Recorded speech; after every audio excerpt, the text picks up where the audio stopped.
Okay, so welcome to Forex Vector. This week I want to talk about trend reversals. And I'm not talking about short trend reversals for 1 minute or 5 minute or 15 or hourly charts. I'm talking about serious trend reversals where it goes from a bearish trend for maybe 6 months to a year to 2 years. And that's what we're going to talk about today, is knowing when to anticipate that.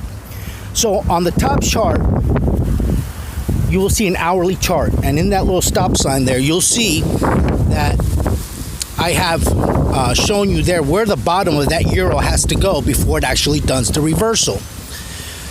Now, if you look on the bottom chart, you'll see that is a 15-minute chart. If you see where those green candles actually went all the way up and it busted through the 1 minute chart, the 5 minute chart, the hourly chart, and the 4-hour chart, that was your indication to let you know that the end of this trend is coming. The markets will always tell you when the end of this trend is starting to come. It doesn't mean it's going to happen that day, because as you can see, or you don't know this yet, but you still have another 100 points down to go.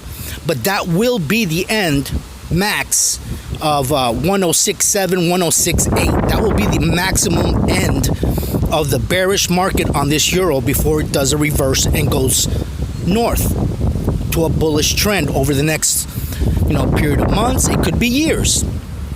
So again, when you get to the bottoms or you start getting to the tops, and you know they are, you have to look for these signals, and you will know that when you have an hourly break and it busts through the 2-hour chart and the 3-hour chart.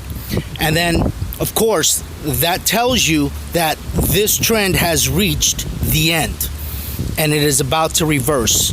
Now, in future videos, I will show you how to read this so that you know where the actual bottom number is. I've circled it for you. If you can see that pink line, that is on balance volume. If you see that green line, that is the AUSI. Those are indicating where the bottom of this number is. Thank you for visiting.